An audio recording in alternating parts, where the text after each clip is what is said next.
Hi everyone, आपका रसोई classes में स्वागत है। तो आज ये वाली क्लास है हमारी कारक की और वाक्य के भेद की प्रैक्टिस करेंगे। और इसकी पहले की क्लास में आप देख लीजिएगा, वो हमारी थ्योरी की क्लास थी। तो थ्योरी देखने के बाद ही प्रैक्टिस करिए ताकि आपके क्वेश्चन ज़्यादा से ज़्यादा सही हो। तो चलिए क्लास को स्टार्ट करते हैं। तो हमारा पहला प्रश्न है, कर्ता के ने चिन्ह का प्रयोग इनमें से कहाँ होता है? कर्ता के ने चिन्ह का प्रयोग हमारे ऑप्शन है ए सामान्य भूत, बी सामान्य वर्तमान, सी संदिग्ध भूत, डी सामान्य भविष्य में। तो यहाँ हमारा सही हो जाएगा ऑप्शन नंबर ए सामान्य भूत में। जैसे कर्ता ने, जैसे मोहन ने पढ़ा या पढ़ता था या पढ़ता है, तो वो हमारा सामान्य भूत में ही ज़्यादा इसका प्रयोग होता है। प्रश्न नंबर दूसरा है, परसर्ग के सहायक शब्द हैं।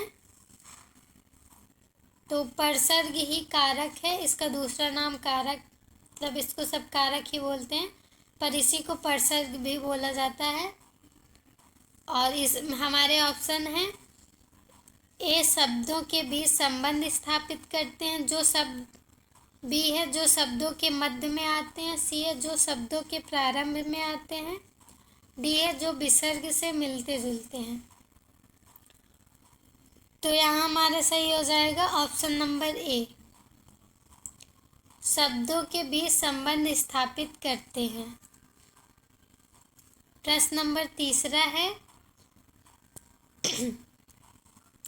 निम्नलिखित में से कर्ता कारक वाला वाक्य छांटिए। हमारे ऑप्शन है ए मोहन को जाना है, बी शीला को रोटी खिलाओ, सी शाम को मत आना, डी है बीमा को पुस्तक दे दो। तो यहाँ हमारा सही हो जाएगा ऑप्शन नंबर ए, मोहन को जाना है। तो हमसे क्या पूछा था? कर्ता कारक वाला वाक्य। मोहन को जाना है, यहाँ रोटी खिलाओ, तो यहाँ कर्म है, मत जाना ये भी कर्म ही है। तो हमारा ऑप्शन नंबर ए सही हो जाएगा। यहाँ है प्रश्न नंबर चौथा है, निम्न में कर्ता कारक का परसर्ग कौन सा है? हमारे ऑप्शन है ए को, बी है ने, सी है से, डी है में। तो यहाँ हमारा सही हो जाएगा ऑप्शन नंबर बी ने, कर्ता ने। तो यहाँ हमारी ने विभक्ति रहेगी। प्रश्न नंबर 5 है, हिंदी में शब्दों के बाद जोड़ने वाले शब्दांशों को क्या कहते हैं? हमारा ए है सर्वनाम, बी है परसर्ग, सी है संज्ञा, डी है विशेषण। तो यहाँ हमारा सही हो जाएगा ऑप्शन नंबर बी परसर्ग। ये IMP है तो इसको देख लीजिएगा। प्रश्न नंबर 6 है, मैंने राधा के लिए कपड़े खरीदे। इस वाक्य में कारक का प्रकार बताइए। मैंने राधा के लिए, यहाँ क्या आ रहा है? के लिए कपड़े खरीदे।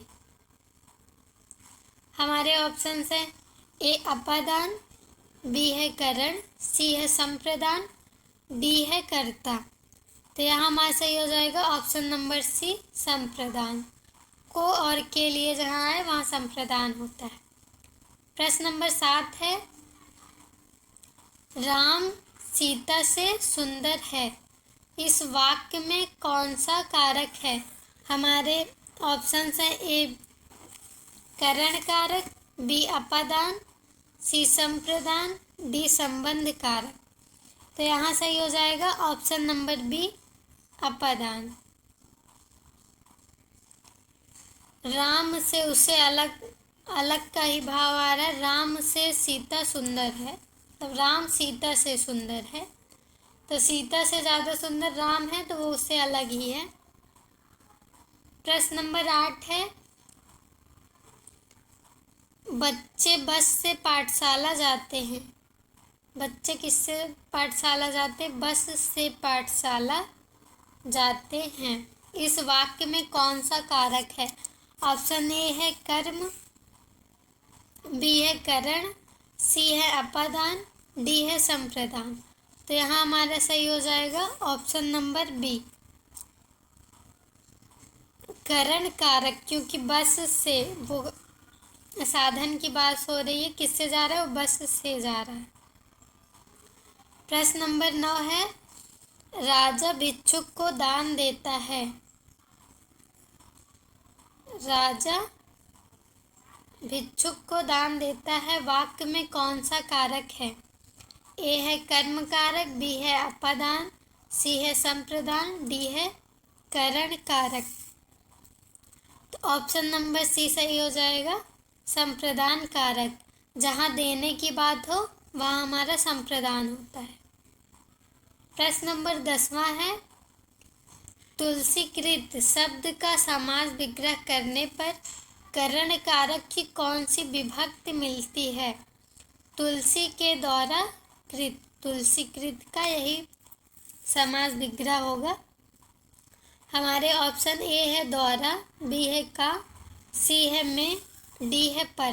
तो यहाँ हमारा सही हो जाएगा ऑप्शन नंबर ए, द्वारा, तुलसी के द्वारा लिखी गई। प्रश्न नंबर 11 है, जिसके द्वारा कर्ता कोई काम करता है उसे क्या कहते हैं? जिसके द्वारा कर्ता कोई कार्य करता है उसे क्या कहते हैं? हमारे ऑप्शन है ए कर्म, बी करण, सी संप्रदान, डी अपदान।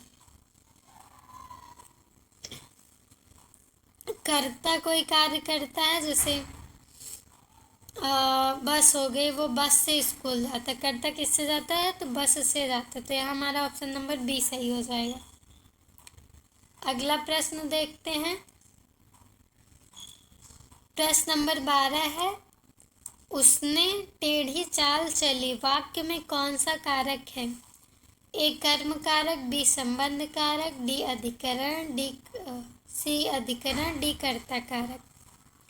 उसने कैसी चाल चली? टेढ़ी चाल चली, वाक्य में कौन सा कारक है? तो यहाँ हमारा सही हो जाएगा ऑप्शन नंबर डी, कर्ता कारक। किसकी बात हो रही है? कर्ता की, उसने चली। तो यहाँ हमारा ऑप्शन नंबर डी सही हो जाएगा। प्रश्न नंबर 13 है, छोटा बच्चा घर में रोता है, वाक्य प्रकार बताइए। हमारे ऑप्शन हैं ए सरल वाक्य, बी मिश्रित वाक्य, डी संयुक्त, सी संयुक्त, डी इनमें से कोई नहीं। तो यहाँ सही हो जाएगा ऑप्शन नंबर ए सरल वाक्य, क्योंकि एक नॉर्मल सा शब्द है, सिंपल सा, छोटा बच्चा घर में रोता है। प्रश्न नंबर 14वां है, ना आ पाए ना मैं आ सका। ना आ पाए ना मैं आ सका का वाक्य प्रकार बताइए। यहाँ ऑप्शन है ए सरल वाक्य, बी संयुक्त वाक्य, सी मिश्रित वाक्य, डी संयुक्त मिश्रित वाक्य, मतलब संयुक्त या मिश्रित दोनों। तो यहाँ हमारा सही हो जाएगा ऑप्शन नंबर बी, संयुक्त वाक्य।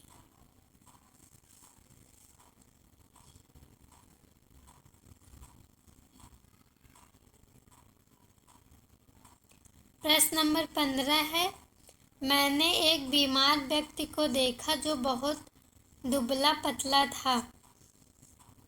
यह कैसा शब्द है? ए मिश्रित, बी सरल, डी सी संयुक्त, डी इनमें से कोई नहीं। तो यहाँ सही हो जाएगा हमारा सी, संयुक्त वाक्य। मैंने एक बीमार व्यक्ति को देखा, ये हमारा पूरा वाक्य हो गया। फिर जो से ये शब्द जुड़ा, जो बहुत दुबला पतला था। प्रश्न नंबर 16वां है, जिस वाक्य में एक उद्देश्य और एक विधेय होता है वह होता है, ए है मिश्रित वाक्य, बी है आश्रित, सी है संयुक्त, डी है सरल वाक्य। यहाँ सही हो जाएगा ऑप्शन नंबर डी, सरल वाक्य। जहाँ एक उद्देश्य और एक विधेय हो वो हमारा सरल वाक्य में जाता है। प्रश्न नंबर 17 है, वाक्यों का वर्गीकरण मुख्यतः कितने प्रकार से होता है? तो यहाँ सही हमारे ऑप्शन से 2, 3, 5 या 8। तो यहाँ सही हो जाएगा ऑप्शन नंबर ए 2। प्रश्न नंबर 18 है, जो कभी लोकप्रिय हो उसका सम्मान सभी करते हैं, इस वाक्य का सरल वाक्य होगा। हमारे ऑप्शन से जो कवि होते हैं वे लोकप्रिय होते हैं, लोकप्रिय कवि का सम्मान सभी करते हैं, कवि लोकप्रिय होते हैं और सम्मानित होते हैं। डी है कवि लोकप्रिय होते हैं इसलिए सम्मानित होते हैं। तो हमसे क्या पूछा है? सरल वाक्य बताना है इसका। तो यहाँ हमारा सही हो जाएगा ऑप्शन नंबर बी, लोकप्रिय कवि का सम्मान सभी करते हैं। प्रश्न नंबर 19वां है, उसने यह फूल तोड़ा था। उसने यह फूल तोड़ा था। ए है निषेधवाचक, बी है विधिवाचक, सी है संदेहवाचक, डी है विस्मयवाचक। तो यहाँ हमारा सही हो जाएगा ऑप्शन नंबर बी, विधिवाचक। उसने यह फूल तोड़ा था निषेध में नहीं आता, संदेह में कोई संदेह बताया जाता है, विस्मयाद में कोई आश्चर्य की बात होती है। प्रश्न नंबर 20 है, या तो तुम सुधर जाओ या विद्यालय से निकाले जाने के लिए तैयार रहो। यहाँ ए सरल वाक्य, बी मिश्रित वाक्य, सी संयुक्त, डी इनमें से कोई नहीं। तो यहाँ सही हो जाएगा ऑप्शन नंबर सी, संयुक्त वाक्य। प्रश्न नंबर 21 है, उसने अनेक अपराध किए हैं किंतु वह कानून से बचता रहा है। हमारे ऑप्शन से ए मिश्रित वाक्य, बी संयुक्त वाक्य, सी सरल वाक्य, डी इनमें से कोई नहीं। हमारा सही हो जाएगा ऑप्शन नंबर बी, संयुक्त वाक्य। उसने अनेक अपराध किए किंतु वह कानून से बचता रहा है, इसमें संयुक्त वाक्य। प्रश्न नंबर 22 है, सरल वाक्य है, हमें इसमें से सरल वाक्य ढूंढने हैं। ए है, मैं घर पहुंचा ही था कि पिताजी आ गए। ठंड में गर्म कपड़े पहनने पड़ते हैं किंतु गर्मी में हल्के कपड़े ही भाते हैं।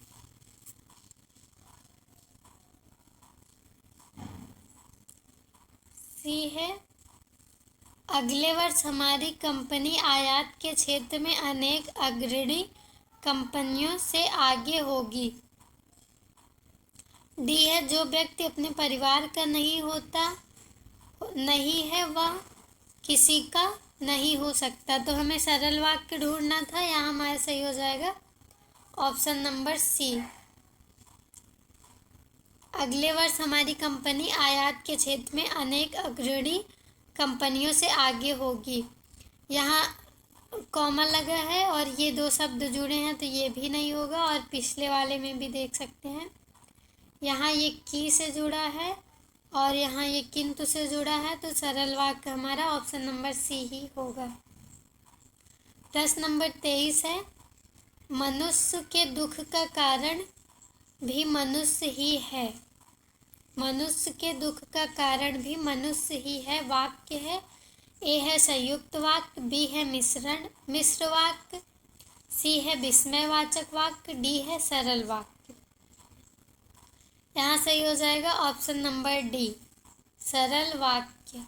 मनुष्य के दुख का कारण भी मनुष्य ही है, ये कुछ कहा जा रहा है और सीधा इसमें कोई भी कहीं से जुड़ने वाला या ऐसा कोई शब्द नहीं है जिससे दो वाक्य जुड़े, यह हमारा सरल वाक्य में आता है। तो ये थी हमारी प्रैक्टिस क्लास।